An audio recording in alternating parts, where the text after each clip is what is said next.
Curl and divergence.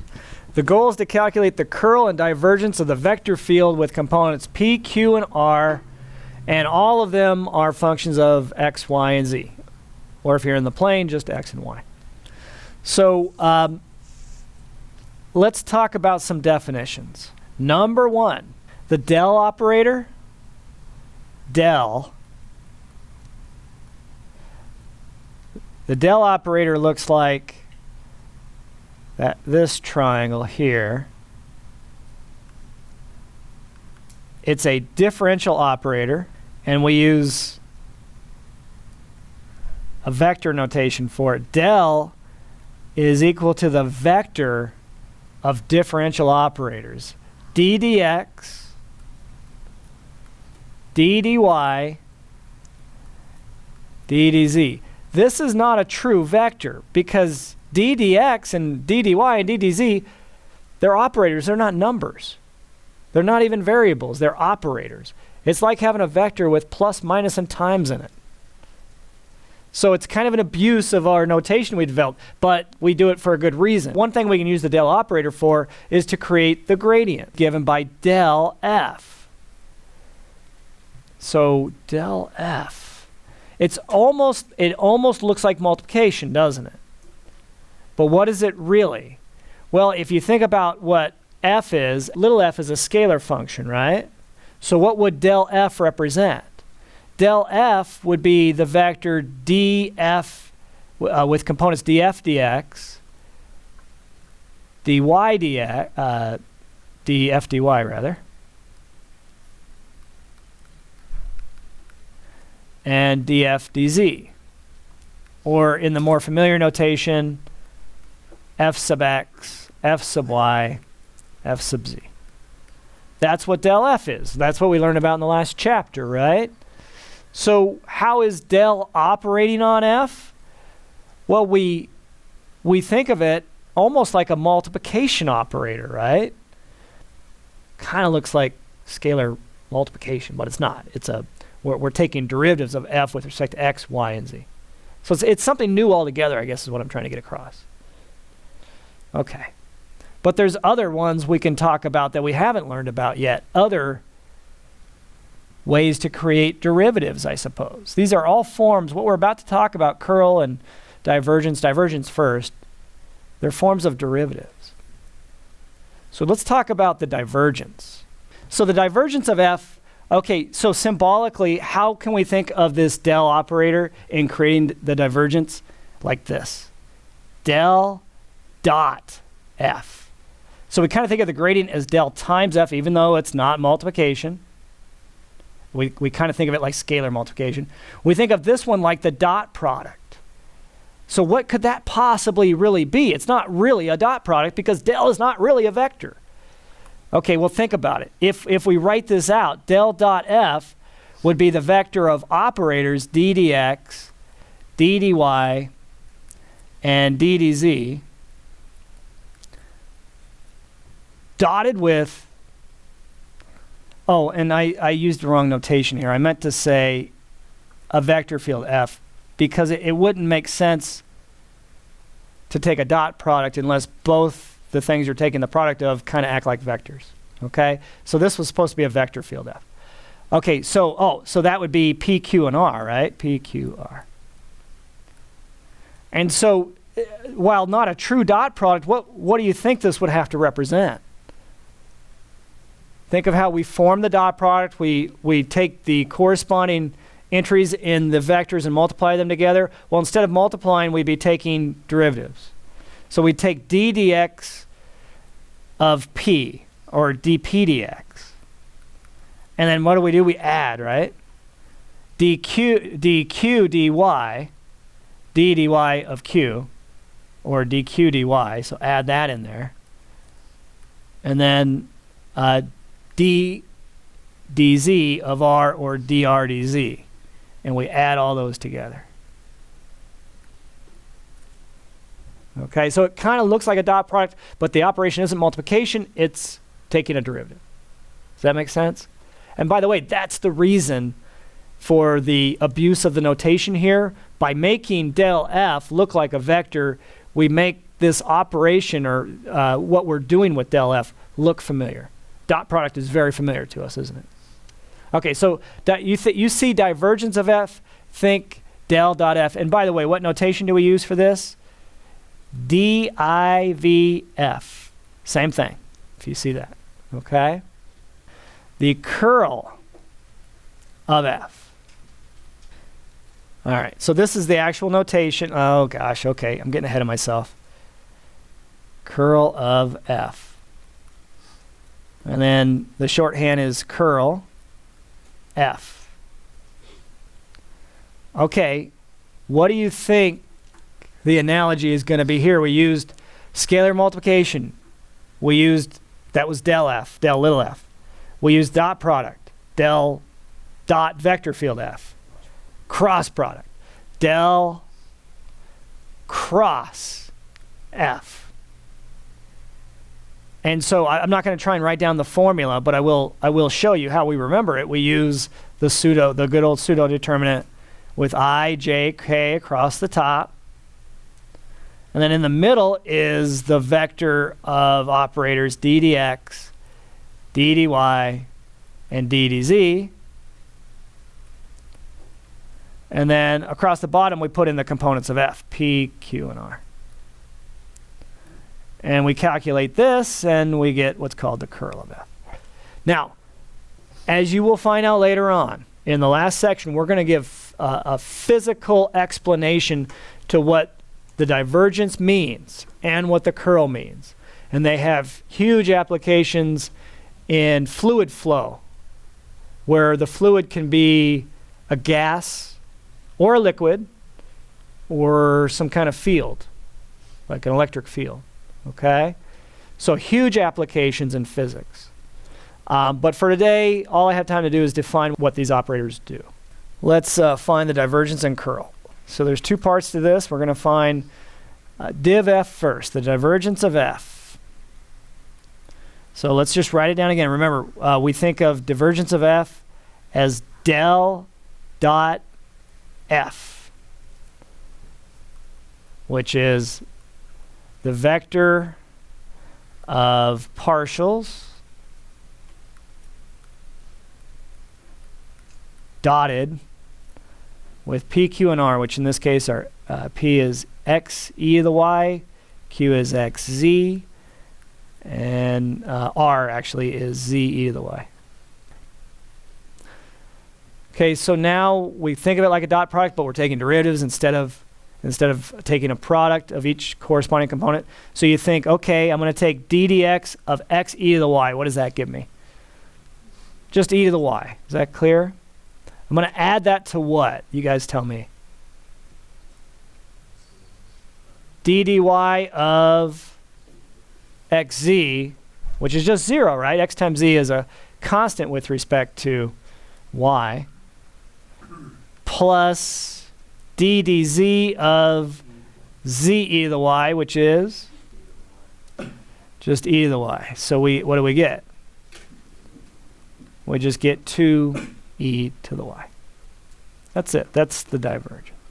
I actually copied this down just a little bit wrong. This is supposed to be e to the negative y here. It doesn't matter what we copied down. We did it right. But I mean, to make the next example a little bit more interesting, let's keep it negative y, and then how does that change this? They're not like terms anymore, right? So we could just leave it as e to the negative y plus e to the y. I don't know if the example is going to be any better, but it might be a little more interesting, a little harder. So that's the divergence of f if you make this exponent negative. And then the curl of f, remember, is del cross f, which we can think of using the pseudo determinant I, j, and k. Okay, what are we going to put in the middle? The partials, right? The partial derivative notation. ddx, ddy, and ddz. And then what do we put on the bottom? The components of f, right? So we set it up just like a real cross product. That's the point. This notation helps us remember what the actual curl is or how it's found. Okay, so the last row is P, Q, and R in the form of x e to the negative y, x times z, and z e to the y. All right, so let's see if we can remember how to find a cross product. Of course, it's not a real cross product because instead of multiplying, we're taking derivatives when we find this pseudo-determinant. Okay, so remember what we do. We cross out the first column and take the so-called determinant associated with the matrix in this box here. And of course, it's not a real determinant because we're not multiplying, but you still do the operations in the same way. And that'll be the I component, won't it? So you take d dy of z e to the y. What's that going to be? Z e to the y. That's going to be z e to the y. Yeah, I thought I heard something different. Okay. Z e to the y. And then subtract off what? X, because that's d dz of x times z, right? The derivative of x times z with respect to z is just x. So subtract off x. And that's your I component. By definition, we put a minus right here. And now let me do some erasing. Now you cross out the middle column and do the same thing for the remaining operators and the last row. So take d dx of z e to the y. What do you get? Derivative of z e to the y with respect to x? 0. Minus, take d dz of x e to the negative y, and of course you get 0 there. So the j component would be 0. Does that make sense to you? Okay, and then finally cross out the last column to get the k component, right? And take this pseudo-determinant in this box. So it goes plus then d dx of x times z, what's that? Z, and d minus d dy of x e to the negative y. Negative x e to the negative y. Negative x e to the negative y, like that, times k. And so, of course, minus a negative becomes plus. And we get a vector as an answer, which you should when you take a cross product. F is conservative if and only if the curl of f is equal to the 0 vector, because the curl of f is a vector. So this is not the number 0. It's the vector with 0 components. 0, 0, 0. So this is an extension of the test for determining whether or not f is conservative when it's a planar vector field. Remember, the test is dq for a planar vector field. If dq dx equals dp dy, then f is conservative, right? And it works both ways. If f is conservative, then dq dx equals dp dy. That's what the if and only if statement means. You can read this statement in both directions. If f is conservative, the curl of f equals 0. If the curl of f equals 0, then f is conservative. That's what the if and only if statement means. IFF stands for if and only if. Okay. It's actually reasonably easy to show if f is conservative, then the curl of f is equal to 0. So going in the forward direction, where you assume f is conservative, it's easy to show. All you have to do is create the curl of f for a conservative vector field.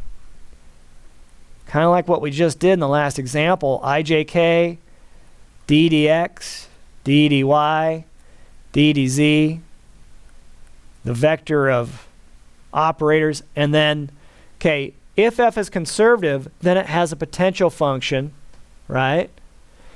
And the gradient of that potential function is equal to f, little f, right? Oh, I'm sorry, big F, big F. So what we're saying is, I just confused you, so what we're saying is f is equal to del little f. So what is del little f? Well, the components of del little f, which are p, q, and r, would be f sub x, the derivative of little f with respect to x, f sub y, and f sub z. And if you go through that process of computing the curl, you do get a 0 vector here when you realize that mixed partials are equal.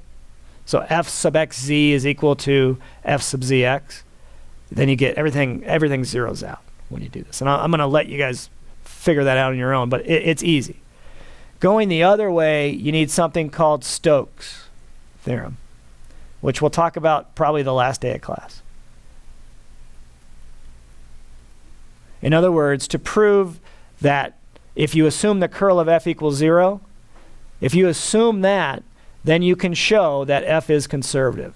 It creates a test for showing that f is conservative. Determine if f is conservative. If so, find a potential function for f. So I'm only going to do part of this problem, so I have time to pass back your tests. So what would you do to show that f is conservative?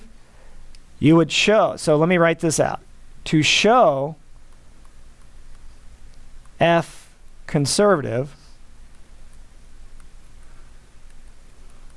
you just show that the curl is equal to 0.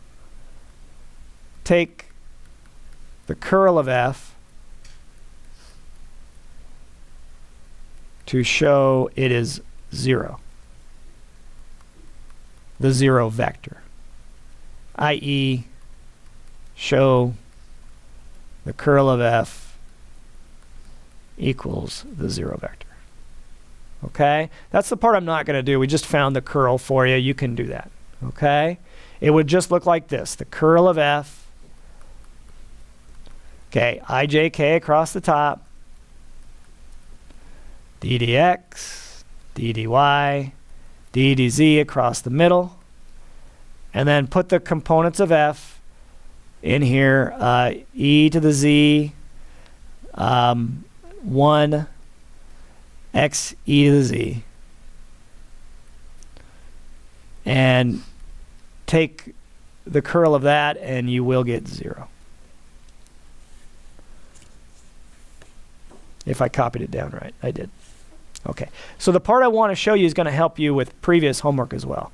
The part I want to show you is the part where we find the potential function.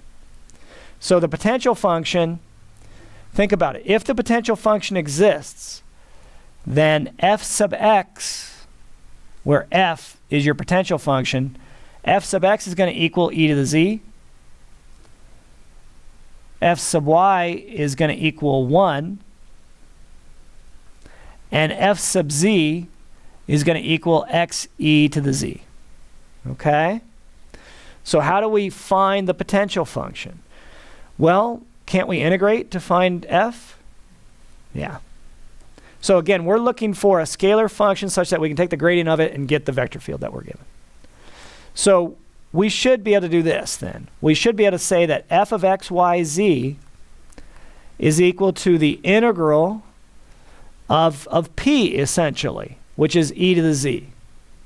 P from the vector field, because that's f sub x, little f sub x. And that integral has to be done with respect to x. It's an indefinite integral here. So if you integrate e to the z with respect to x, what do you get? Well, e to the z is a constant with respect to x, so just x e to the z plus a constant. But what kind of function is constant with respect to x when we have 3 variables like x, y, and z? G of y and z. So you know how you add a constant when you do an indefinite integral, when you evaluate an indefinite integral? Here the constant can be a function of y and z because we integrated with respect to x. Does that make sense? So we have to figure out, if we want a potential function, we have to figure out what g of y z is. But we've got 2 other components from our vector field to play with here. So what we can do then is take the derivative of this. This is little f. Let's take the derivative of it with respect to y. I'm going to leave off the x, y, z notation. What's the derivative of x e to the z with respect to y? 0. And then the derivative of g of y z with respect to y is just, notation-wise, it's just g sub y, right? The derivative of g with respect to y. But we can set that equal to the middle component q of the vector field, because Q is f sub y in this case, because the vector field is conservative. So it's just 1. Now to recover G, though, you could integrate both sides with respect to y. And if you integrate both sides with respect to y, right, it's dy each time. Oh, yeah, I messed up. I messed up notationally. I need to rewrite this. Sorry about that. I shouldn't have had an equal sign here. Okay, so everybody's with me here, right? So if you integrate both sides with respect to y, you recover just G. And so what do you get if you integrate 1 with respect to y?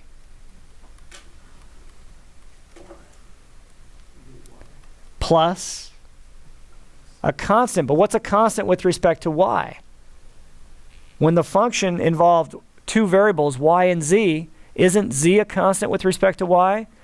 So that constant could, we don't know for sure if it is, but it could be a function of z. All right, we've got one more component of your vector field to play with to figure out what h of z is. Oh, so by the way, what do we have for f of x, y, z at this point? So if you go back up here, we know that f of x, y, z is equal to x e to the z plus g of y z, but we know g of y z is equal to this. So x e to the z plus y plus h of z. Okay, we've got one more, the q component, or rather the r component of the vector field to play with, and we should be able to get that. Since the vector field's conservative, we should be able to get r by taking the derivative of f with respect to z.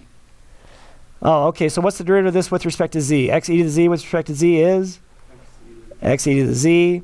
The derivative of y with respect to z is 0. The derivative of h of z with respect to z, just h prime of z. And then the idea is you can set this equal to the third component, which is x e to the z.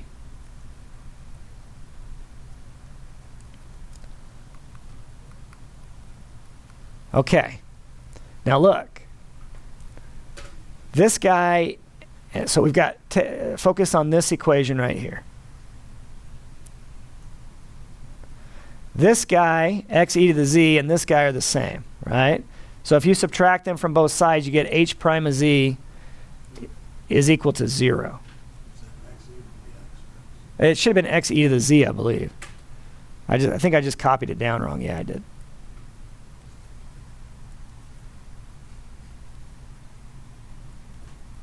There we go. So these guys are the same. They knock each other out. You subtract them from both sides, you end up with h prime of z equaling 0, which means h of z equals what? A true constant. If you integrate both sides with respect to z, h of z equals a true constant k. K is a constant. So finally, what's your potential function? Well, it's this guy.